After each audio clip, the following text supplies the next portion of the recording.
Sai Ram to everybody. With pranam Shraddha, lotus feet of our beloved Bhagavan, dear brothers and sisters.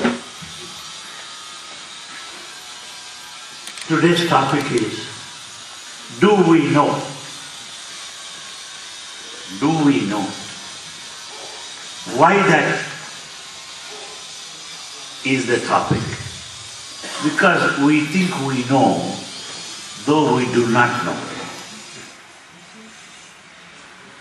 Because in spirituality, things appear to have been known, though they are not known. Why? Though they are not known, why they appear to have been known? Why? The reason is, spirituality cannot be known. I am not imagining things, I am not putting across any myth. No. We think we know, but we do not know that we don't know. But the point is because we cannot know. Because spirituality is not to be known. About machines, I can know. About work, I can know. About people, I can know. About management, I can know. All sciences, technology, humanities can be known. But God cannot be known. So if anyone says, I know, please know that both of us do not know. The one who claims, the one who thinks. Because it cannot be known. Why? All that knows is the mind. It is the mind that says, I do not know, when it does not know. And it is the mind that says, I know, when it knows. So, known and unknown are the two aspects of the mind. When I know you, my mind says, I know you. When I do not know you, the mind says, I do not know. But God is beyond the mind, above the mind. So how can you say, I know, I do not know? How do you say that? So the one who says, I know, is as much a fool as the one who says, I do not know. Both of us are equally fools. Good comradeship. Yes. Because how do you say you know? Yes, I know. No, you cannot know because it is beyond the mind. How do you know that? And I cannot say, I don't know. At least you know that you don't know. That is enough. That is enough of knowledge. Therefore, my friends, this morning's topic is, do we know? Because of this purpose, as we think that we know. Do we know, actually speaking? What is bondage? What is bondage? Some people say, I want moksha, liberation. Some people say, I want to reach heaven. Some people say, when will I be able to attain nirvana? The answer is so simple. Moksha is not to be attained. Heaven is not to be reached. Nirvana is not an achievement. Because you are already liberated. You are already liberated. You are already in heaven. You are already in the state of nirvana. But I think I am in a bondage. And this is the mistake of the mind, but not of the reality. Simple example. Bhagavan gave in one of his discourses. There is an earthen pot with a narrow neck, earthen pot. with a narrow neck. People make use of this earthen pot to catch hold of monkeys. What do? They keep some peanuts there, groundnuts there. Monkey will stretch its hand into the earthen pot through its narrow neck, will catch hold of all the peanuts in its fist, and the grip becomes tight and the hand cannot come out. Now the monkey starts jumping, thinking that someone is pulling its hand. That someone is pulling his hand. That someone is making it difficult to take out the hand. So it starts jumping. Who is holding the hand of the monkey there in the pot? Nobody. Why is not able to take out the hand out of the pot? Because it is holding the groundnuts in its tight grip. To take out the hand, what it should do? To release the groundnuts so that hand can come out safely. So it was caught in the pot because of the grip. It could come out of the pot because it has let loose its grip. Similarly, the individual is the monkey, pot is the world, grip is the attachment, peanuts are our sensory pleasures. So our sensory pleasures, worldly pleasures, are peanuts which we hold in our tight grip, which is bondage. Contained in the pot of this world, I being in the position of a monkey. Therefore I begin to dance. So what should I do? I should give up all the sensual desires. I should drop this desire so that I can come out of it. In fact, the monkey was free before. It was caught because it has put its hand into the pot. Before putting its hand into the pot, it was free jumping around. It has put its hand into the pot. And it did not keep quiet. It held all the nuts in its tight grip. That's the problem. So we are free. We are liberated. We are in the state of nirvana. We are heavenly. But we have put our hand into the pot of the world, cut hold of the sensual desires. That is called bondage. Then once we give up the desires, we are out of it, again state of nirvana. Therefore, my friends, the bondage is not anything external. Bondage is not imposed by anybody. Bondage is not given to you as a gift to anybody. Bondage is of our own making. We made it for ourselves. We got ourselves bonded. Therefore we are restless. We are not able to come out. We dance. That is the situation. Do we know that? If we know that, why everyone says, I want moksha, I want moksha. Where is that moksha? Let me know. Where is that moksha? I want to reach heaven. Where is that heaven? I want nirvana. How does it taste? What is its form? Fair or unfair? Tall or short? How do you know where heaven is? How do you know what moksha is? Can you define nirvana? No. It is nothing but a blissful state. Nirvana or heaven or moksha is a blissful state in which we are born, in which we live, which is our original, innate, inborn, true nature.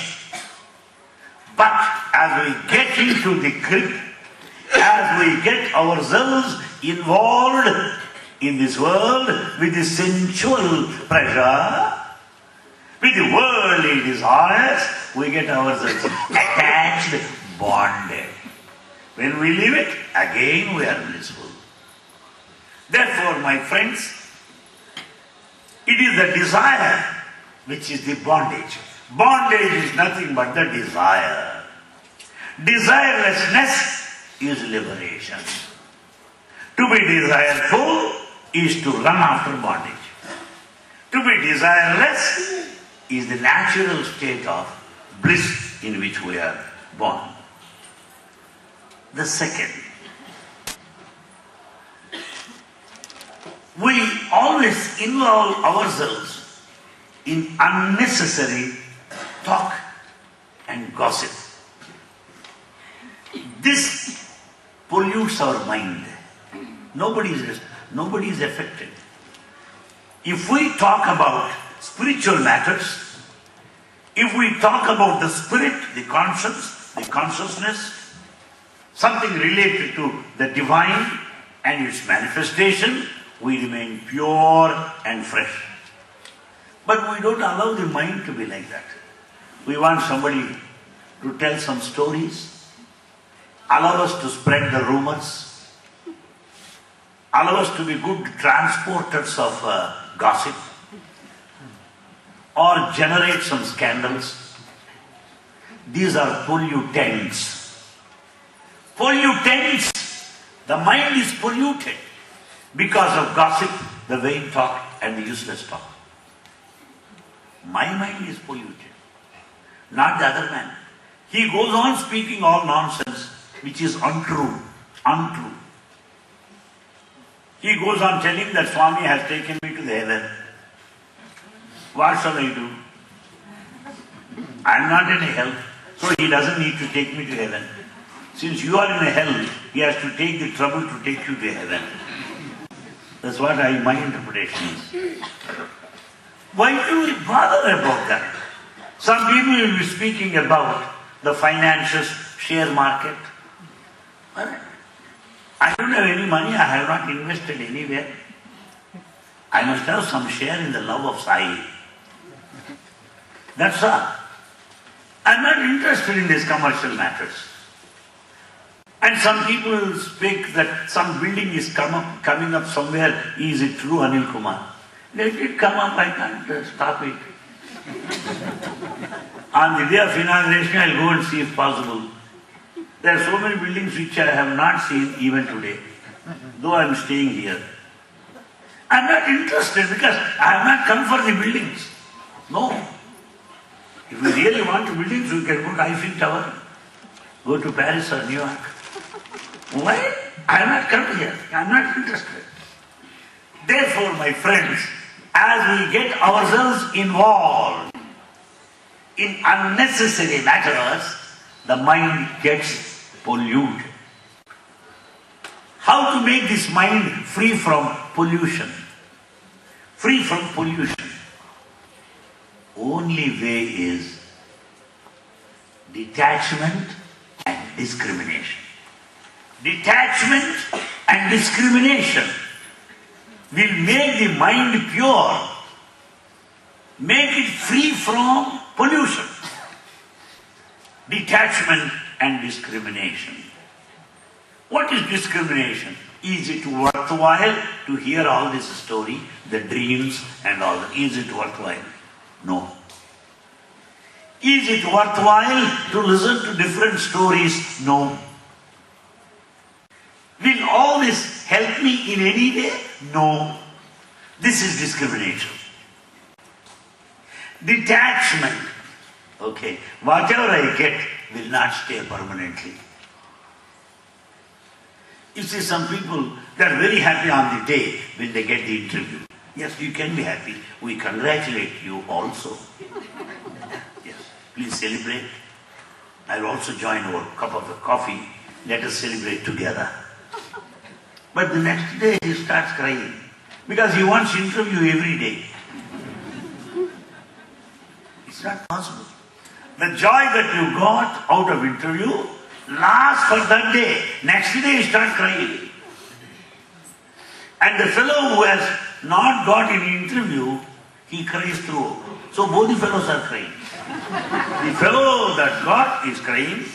The fellow who has not got is crying. The reason is one fellow suffers from insecurity because tomorrow I may not get the interview. The other man is feeling because of frustration. Both are crying. This is the reality, my friends. Anything that comes is sure to vanish. Anything. I have seen Swami, I am very happy. On evening, if darshan is cancelled, I am unhappy. This morning I am very happy because Swami gave me darshan. Tomorrow morning there may not be darshan. So are you going to cry? Therefore, that which appears will vanish. Happiness or unhappiness, anything. I am unhappy, tomorrow you will be happy. I am miserable, tomorrow you will be joyful. So that which comes is sure to vanish. This is the basic fundamental truth that we have to understand. Positions gone after retirement. I am a member of the parliament. After 5 years, you will be my neighbor. That's all. Therefore, this is what is called a technique to develop detachment. Technique to develop detachment is to know how transitory it is, how momentary it is, how short-lived it is, how ephemeral it is. So this kind of exercise to know the momentary nature of the fleeting pleasures is the key to develop detachment. Discrimination is a natural quality which we don't exercise quite often. To know this is good and this is bad, we don't need any separate equipment. We are gifted with that sense of intellect to know what is good, what is not. Therefore, discrimination and detachment is the only way to have that kind of awareness all through. All right, what does it matter even if I have desires after all? What does it matter? How are you bothered if I have desires? Some people may fight with me saying so. I have desire, how are you bothered? No. I am telling you to drop the desire for your own sake. My friends, I repeat once again, what all I say is for mutual benefit, is for mutual practice. Never think that I have experienced all that I speak. If you think so, you are in Himalayan ignorance. This is only flow of information. This is only a study together. This is only an exploration to the unknown together. This is only sharing the knowledge, what I gathered with you, nothing else. Not that I am on a higher pedestal, I achieved all that say. I am not a fool yet. We are fellow pilgrims. We are fellow pilgrims. We are traveling together. Each one, teach one is the spirit of a study circle. I learn from it. That's what it is. Therefore, what will happen if there is a desire? Why not? Can I be desireless? No. So I have desire. So what's wrong if there is a desire in my mind? Desire will lead to two situations. One is fear, other is illusion. Desire will lead to fear. Well, I have got a letter with me in my pocket. My personal problem is more than an international problem. Yes. Well, whether Swami will come or not, whether there will be darshan or not. If there is darshan, why he is coming in car? Whether the window is closed or open or not.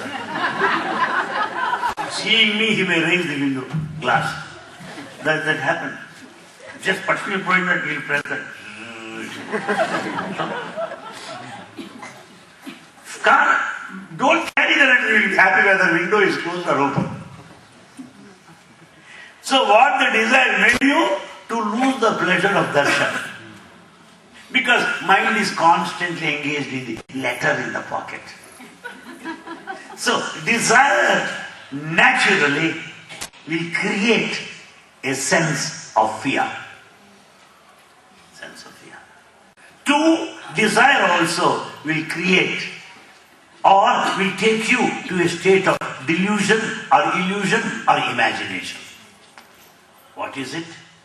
If Tommy takes that letter, what shall I do? I have written that letter to go abroad or to start some business or to get married or to start some project. If Swami takes, okay, I'll apply for loan. I have my the credit cards and start building it. How many stories? 2-story building or 3-story building? Okay. And then should I be on the ground floor or top floor? Imagination. Hallucination.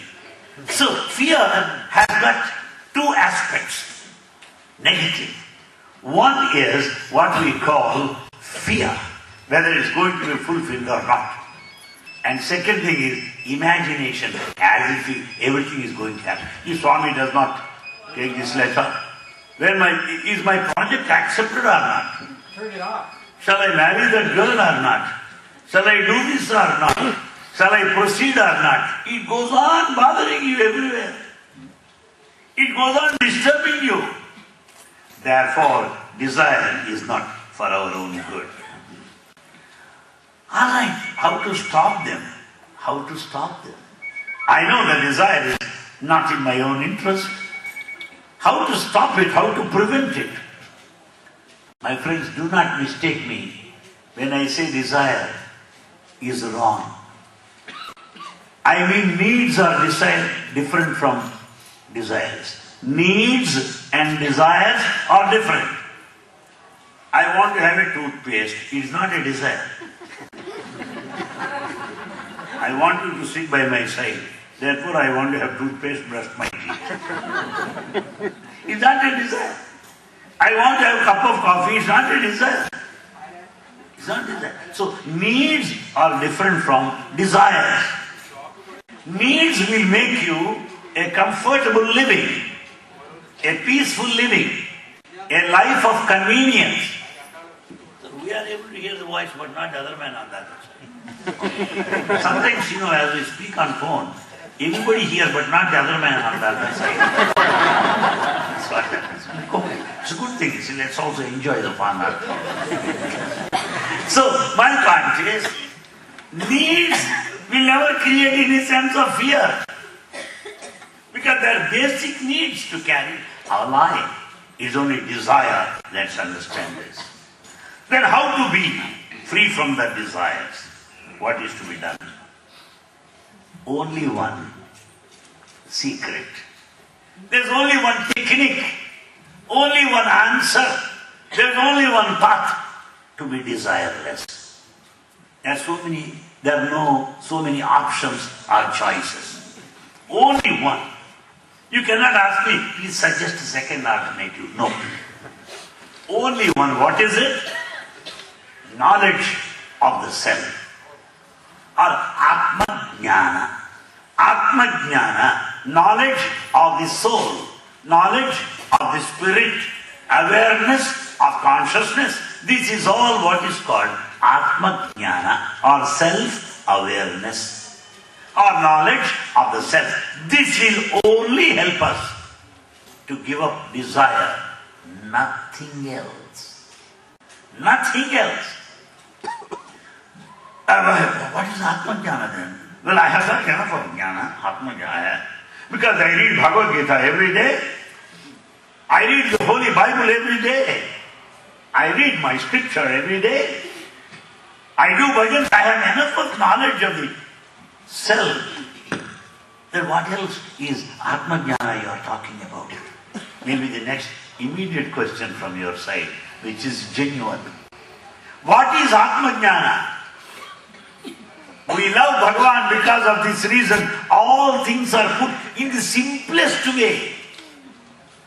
Those things that are written in volumes and volumes, pages and pages, too difficult to carry the book.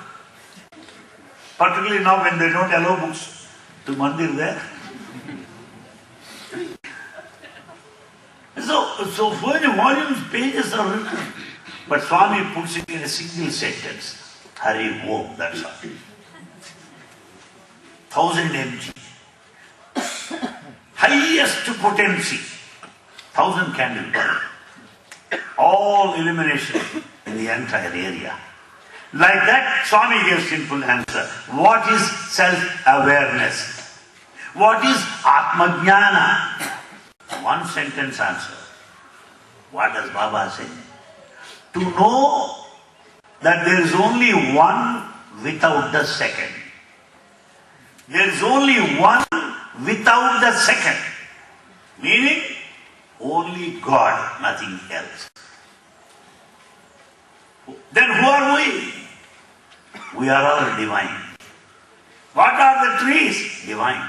What are the mountains? Divine. What are animals? Divine.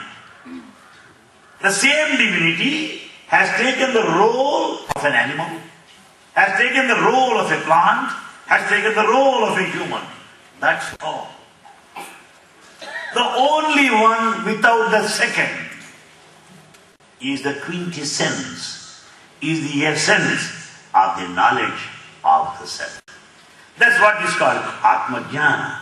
When once we have this Atma-jnana or self-awareness or the experience of consciousness, when once we clearly understand and get convinced that there is only one without the second,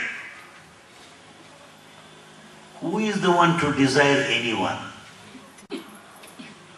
Who is the one to desire anyone? Simple example. I want you because you are separate from me. I want you. When I am only there, I cannot say I want you. Nobody here. All doors are locked. I want saying I want you, I want you. People will start pitying me. This morning is all right. We cannot say when people would turn insane. So, when there are two, one can love or one can hate. One can be a friend or an enemy. One can fight or shake hands. When there are two, when there is only one, who is to shake hands with whom? Who is to love whom? Similarly, when there is only one without the second, when that awareness, that understanding is there, that is what is called Atma-jnana, or the knowledge of the Spirit, or knowledge of the Spirit, or awareness of the self.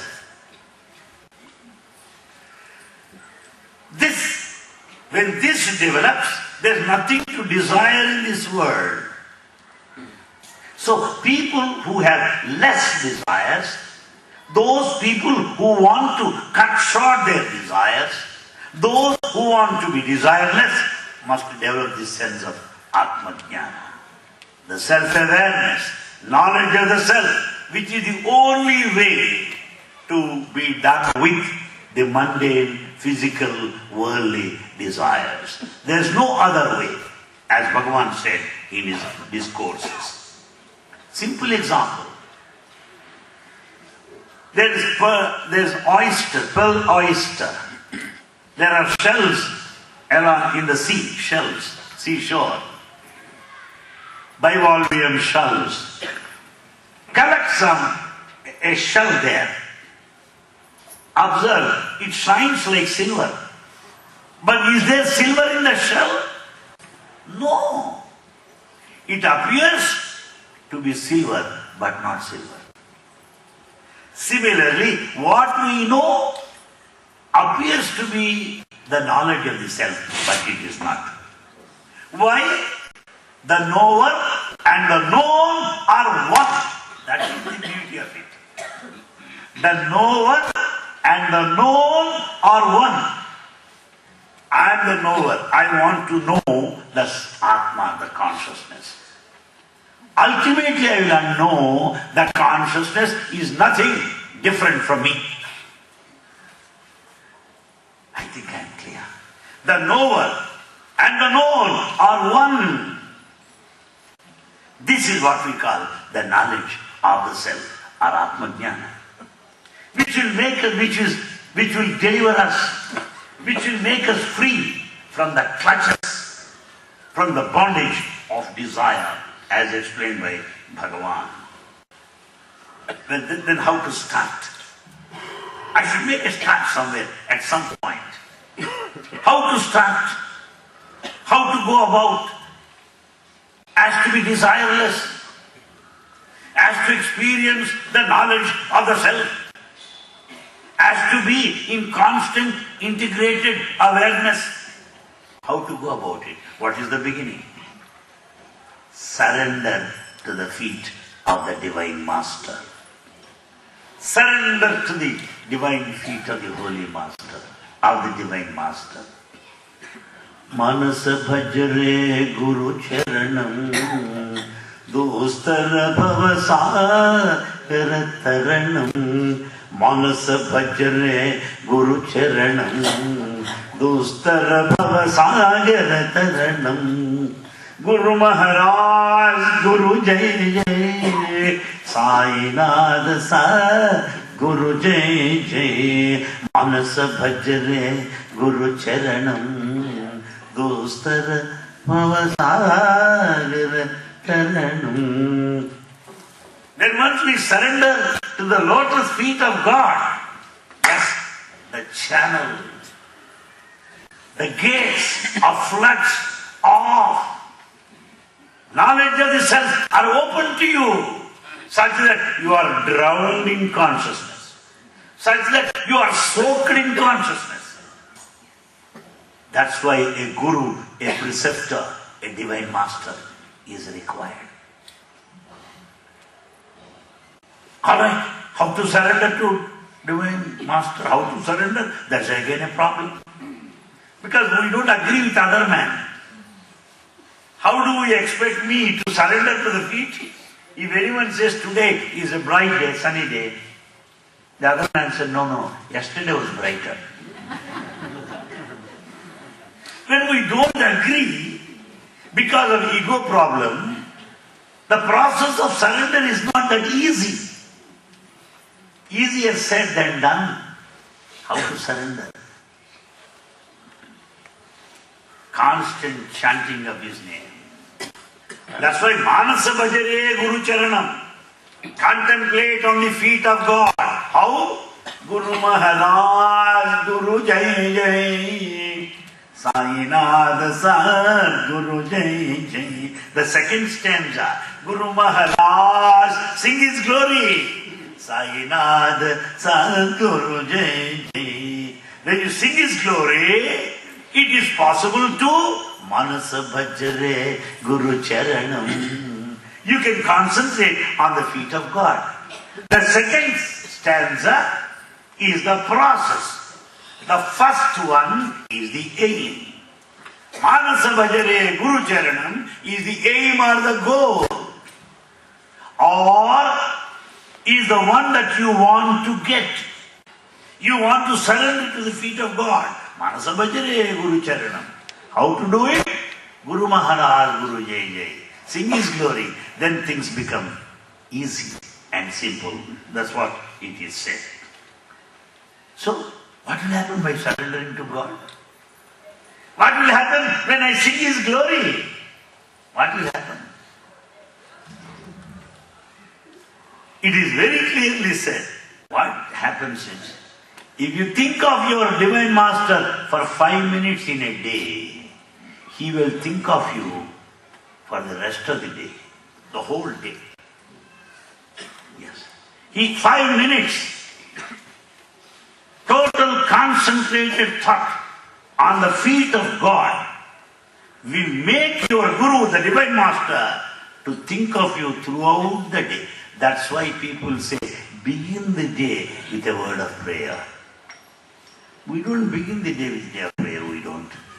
We begin the day with conflict and fighting. Our yesterday's problems brought forward today. Begin the day with a prayer so that the whole day will be taken care of. Bhagavan, in his latest discourse, the recent talks, he said, Prashantilim is a place where you have Suprabhatam in the morning so that you can begin your day with a word of prayer. You have bhajan thereafter to think of his glory and the grandeur. And then you have got evening bhajan also to think of God as an act of thanksgiving, expression of gratitude for the beautiful day given to us. This is what is to be done so as to attain that state of desirelessness, as I wanted to bring to your attention. Then, alright, what is coming in the way when I am anxious to acquire knowledge of the self? Can I say, so-and-so does not want Atma-jnana? No. Everyone is willing to have knowledge of the self. Everyone is very anxious. Everyone is very eager to have the knowledge of the self. Atma-jnana, consciousness, awareness. Everyone wants to have that. But what is the obstacle? Main obstacle is we do not forget things which we should. We don't forget things which we should forget. Last year you did not say Sai Ram to me. So what? Today I don't say Sai Ram to you. Oh. 5 years ago, when I met you, you didn't offer a cup of coffee. Or 5 years ago. All cheap, mean, dirty things are treasured, therefore mind has become a garbage. All unnecessary things. My boss scolded me yesterday. Today I am serious.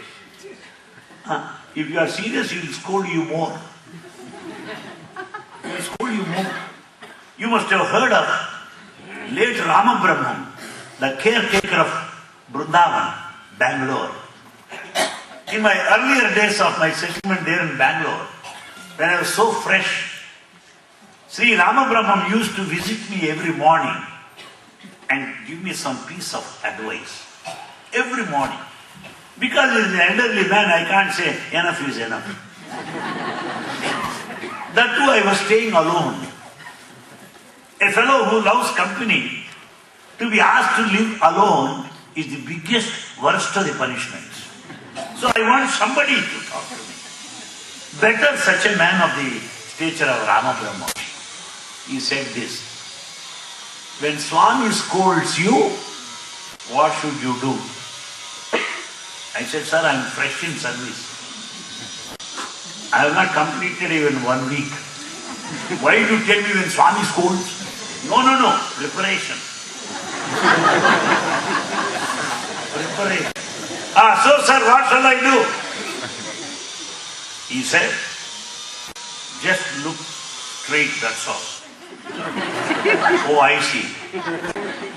Sir, why not that side, this side? No. Why?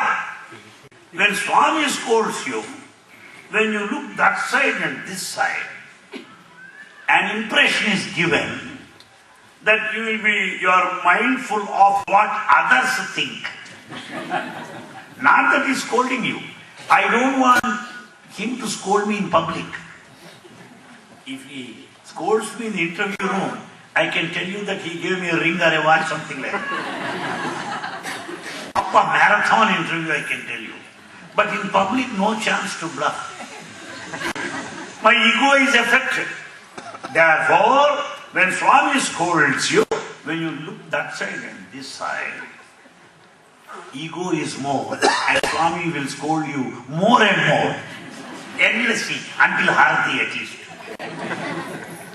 So what should I do, sir? Just, Swami, please. Prasanna hoga, Sai prasanna hoga. Be peaceful and allow me to be peaceful. There is no other way. There is no other way. What Ram Brahman said. Okay, sir, what should I do on the next day? He scolded me yesterday. What should I do next day? He said, forget. Forget about it. Because today's account is fresh account. Yesterday account closed. No balance. Haribo, new account. Every day is a bonus in our life. Every day we should start a new account. Nothing like previous entries. Why, sir, I may feel so bad about it? No. If you treasure it, it gets compounded and you will have recurring deposit, interest, compound interest, and you will be more miserable. You will be more miserable by remembering the moments when he scolded me. Forget. Hari Om. Forget about it. So that you can smile and you can be happy as usual. Therefore, the greatest obstacle, the biggest obstacle on our way to acquire the knowledge of the self, or Atma Jnana, is the memory or the remembrance of those which are not necessary to be remembered, not worth it. Let us pray to forget all that, but remember that the self is permanent. Constant remembrance of the self, constant remembrance of the spirit, constant remembrance of the consciousness of your reality, and constant forgetfulness of the rest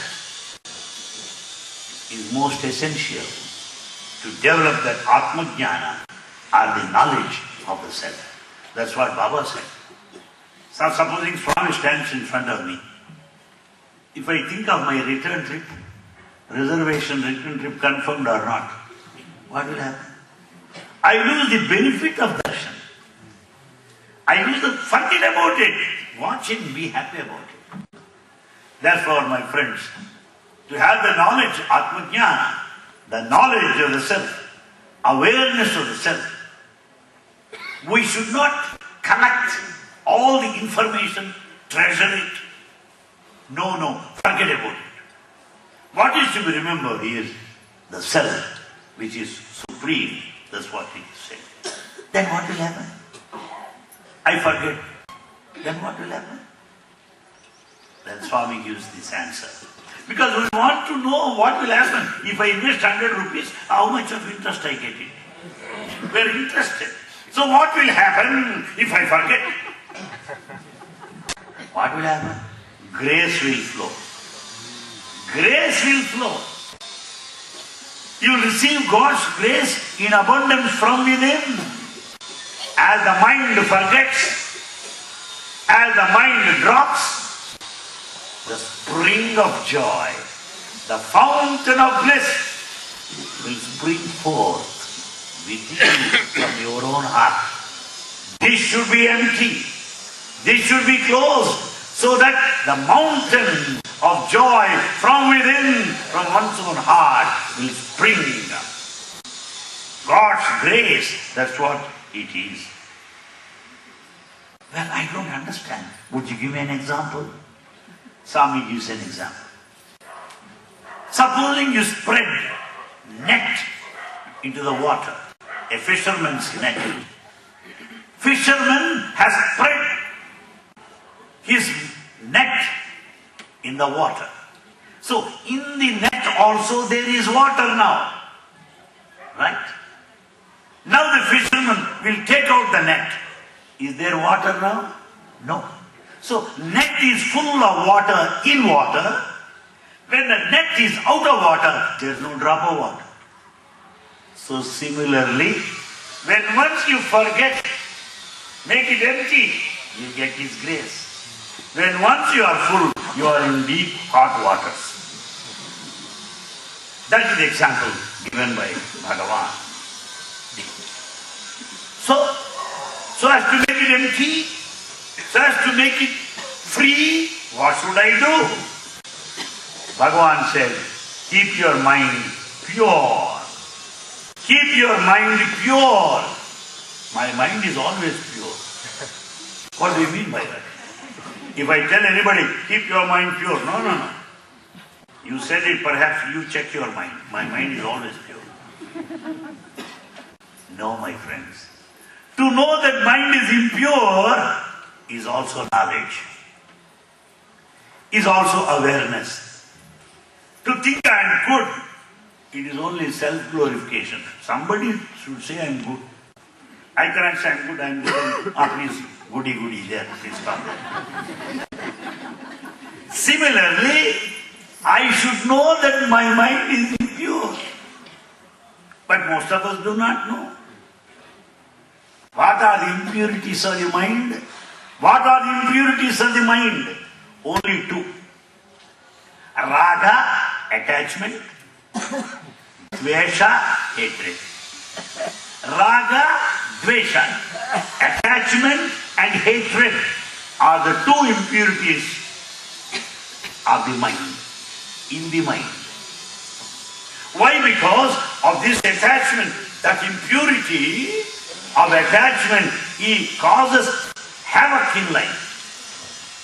Many parents are put to disrepute because of their attachment to their, too much of attachment to the family. The son is a gunda, the father supports him because of attachment, therefore father loses his name. Attachment. The fellow will apply for casual leave to his office because his wife suffers from simple headache. And why are you on leave today? As my wife is suffering from headache, I request you grant me casual leave. When she has headache, why should you have casual leave? That is attachment. Whereas when the neighbor dies, neighbor next door, when he dies, many people die after all, I can't prevent it. I am not responsible for all the birth and death. That's what we would say. Whereas when the child falls sick, or when son has little temperature staying in LA, Los Angeles. I have temperature here. Your son is in Los Angeles, United States, California. No, Mr. Anil Kumar, my son is having fever. Please, you also have fever. Leave me alone. You enjoy your fever. Why all this? This is attachment. Some gentleman says, my son purchased a car and he draws about 3 lakhs dollars in America. Good. Why do I need that information? And he doesn't give you anyway. What he brings you and here is set of blades to shave. That's all. But this fellow boasts that his son is not this attachment. You can tell him, Mr. Anil Kumar, my son is on brief visit and gave me this blades packet. I'll appreciate your sincerity. Attachment is the cause for boast. Attachment is the cause for vanity. Vanity. Therefore, my friends, attachment is responsible for everything in life. For everything in life. When we get attached to a form, it also causes suffering. To say God has only this form, attachment, that is suffering. God is only here, attachment, suffering. That's why Baba says, all names are mine, all forms are mine, I am everywhere.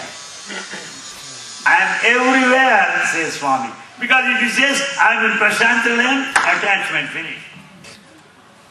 Case is gone totally. So, you cannot limit God to a name and a form, to a place. Impossible. Because all names, all forms, all places are His. Sahasra Sirsha Purusha, Sahasra, Sahasrapa. He is present everywhere. That is the actual thing. When once that realization comes, well, there will be no raga or attachment. Then second pollutant of the mind, the second cause for the impurity of the mind is dvesha, hatred. I have this dvesha because you look better than me. Oh, you are taller than me. So, that's not the reason to hate him. So, raga and dvesha are impurities. Then once we know, we can cleanse our mind. Filter all that. Why, sir? Let there be raga and dvesha, I am fine. Oh, I see. You cannot be fine with raga and dvesha. The reason is, a polluted mind will look at truth as untruth. Will look at untruth as truth. Something like a man looking like a woman. Woman appearing as a man. That's what it is. Truth appears as untruth. Untruth looks like truth. That's what happens to an impure mind. Therefore, we should have pure mind so that asatoma sadgamaya, from untruth to the truth. Tamasoma jyotirgamaya, from darkness to light. Mrityorma amrutangamaya, from death to immortality. This is possible to a pure mind and not to an impure mind. That's what Bhagavan said. Therefore, what am I to do now? There are many people near Gayatri Mandir there. They go on reciting number of slokas. Collectively, individually, silently, loudly, a chorus, as a community, they do it. And some people near Ganesha, they read some slokas. Some people in Mandir, they do some namasmana, close their eyes. All these are the ways. All these are the methods to know the self. These are the methods to know the self, to have the knowledge of the self, to experience the self. That's what we have to understand. Simple example. When I close my eyes and turn with Him and concentrate, constantly feel that I am not the body, I am not the mind. Go on thinking within, a situation comes when thought process stops. The thought process stops. When thought process stops, it means mind is withdrawn. When the mind is withdrawn, that is happiness, that is bliss, that is peace.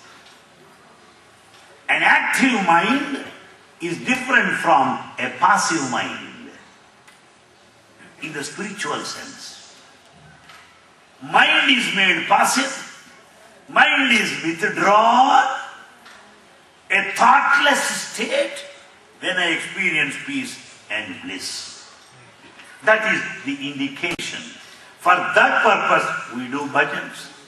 We do bhajans not to appreciate the melody and the beat. Ah, what a song it is. Oh, fine. How about you? The song is fine. How about you? So, our singing, our meditation, our spiritual exercises are only the devices to know our nature, to know our true nature. What will happen in that state? As you meditate, as you sing, what happens? The mind is withdrawn. A thoughtless state. You start experiencing the bliss, what Bhagavan said. Then another question arises. All right, I cannot silence my mind. I will not allow others also to remain in silence. There are some good people who can disturb others also. Yes. It is a pity, it's a matter of pity when some of our devotees, friends, when they are in meditation, someone will go and disturb them. Poor fellows. In the previous life must have been mosquitoes. Mosquitoes go and disturb you. Why? They do not know. You just allow yourself to be bitten. That's all. We see there in Mandir, in Kulwant Hall, some people in deep meditation. Some come and disturb them. I don't blame them because of the past history of a bug or a mosquito. That's all. Because you are in a state of bliss, you are enjoying yourself. It's not my business to disturb you, to take you out of it. Why? Because a dual mind or an active mind is the ego. You get identified yourself with the body. You get identified yourself with the ego. Therefore, restless, anxiety, worry, pride, jealousy, attachment, hatred, all nonsense comes in the picture. So when you are meditating, when you are bliss, why should I bring you down to this level? Therefore, we shall understand the all purpose, the main purpose of all sorts of spiritual exercises is to withdraw the mind and to reach that state of thoughtlessness so as to experience the bliss within. And so, how long will it last? After meditation? Shall I cry again? In meditation I am very happy. After meditation I am unhappy. No. No. If that meditation gives you happiness for that moment, it has not benefited you. Suppose, simple example, I take bath. If my body is fresh as I take bath, it is not bath at all. Even after taking bath, even after wearing dress, I should be fresh still, is it not? I have taken food. My hunger is satiated. My hunger is appeased. And after half an hour, 1 hour, I am still full. You can't say, I won't eat again. Can you? No. Similarly, after meditation, its effect will percolate, will influence rest of the day also. If that state of bliss is limited to the period of meditation only, it is not meditation, it is only kick of a whiskey or alcohol. If you have got that, oh, something wrong with you. The effect of meditation should be carried over throughout the day. How? Baba gives an example. There is a river flowing and you keep a log of wood, heavy log of wood, very heavy log of wood. What will happen? It will easily float on the surface of water. Though the wood is heavy, it floats on the surface of water. Similarly, a meditative mind will take all heavy problems of life in a lighter way. If a man of meditation comes and says, Mr. Arun Kumar, I applied for casual leave, I am worried whether I would get it or not, and I had some problem at home, whether I will be free from the problem or not. You are not meditated. You are meditating on these problems. You have meditated on these problems which is no solution. So true meditation will affect the whole day. In making your problems lighter, there are no problems at all. They may appear to be problems. You are problematic to the problem. You are a problem to the problem. Because no problem can worry you. That is the condition, the reward, that is the state of a meditative mind. Another quality of a meditative mind is this. A meditative mind will never judge others. I don't say you are a good man. I don't say he's a bad man. I don't say you are great. I don't condemn he is after all a cheap fellow. I don't do that. A meditative mind never judges. If there is judgment, it is a conditioned mind. It is a closed mind. It is a non-meditative mind. A meditative mind never minds of others, never thinks of others, never judges. Why? A meditative mind is constantly engaged in experiencing that consciousness, in being in holy communion with the self, so it will never judge others. This is the quality of a meditative mind. Alright, what do I get? What do I get ultimately? I don't judge others. I am thoughtless. I am desireless. What do I get? And what more you want? But still you are insisting, what do I get? It is clearly said, by being thoughtless, by being desireless, by being free from attachment and hatred, what will happen? You will not have to be born again.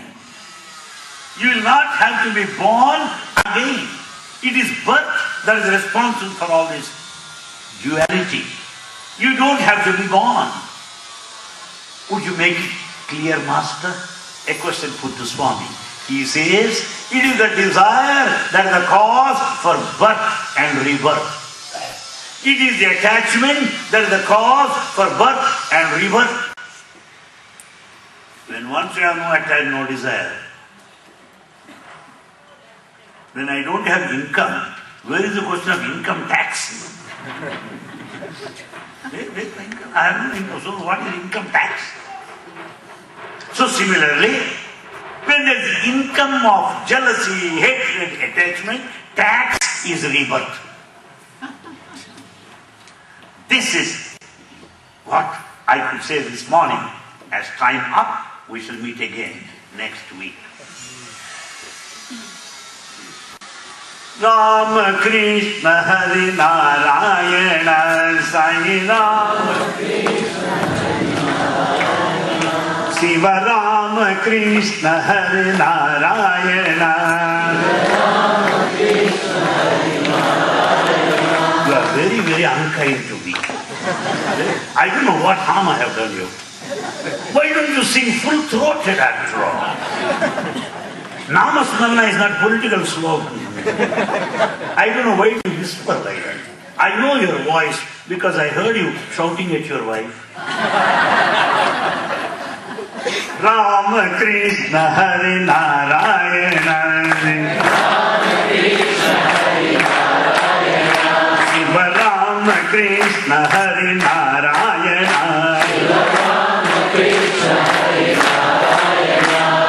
Dina Janavana Hari Narayana Dina Janavana Hari Narayana Sai Narayana Satya Narayana Dina Janavana Hari Narayana Dina Saranya Narayana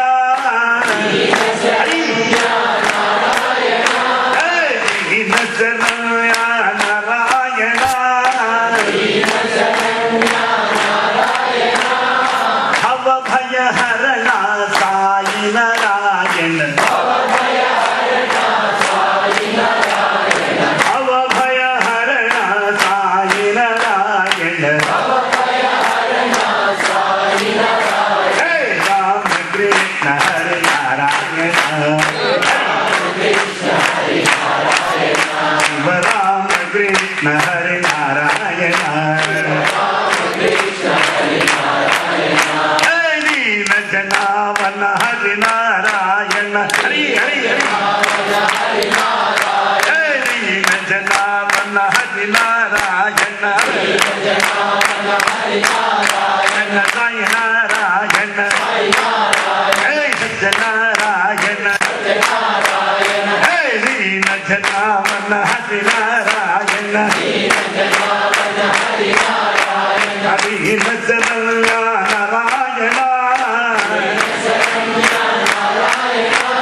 Hari नजरया Narayan भव भय हरण साई नारायण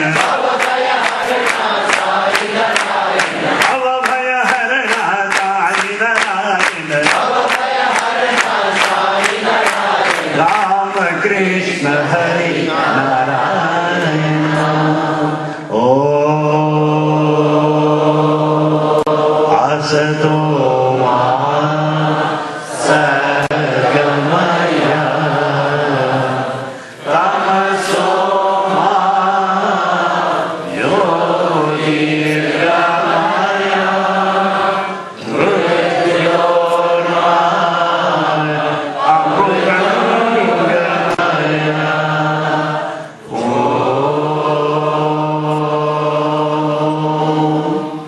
लोका समस्ता सुखिनो भवन्तु लोका समस्ता सुखिनो भवन्तु लोका समस्ता सुखिनो भवन्तु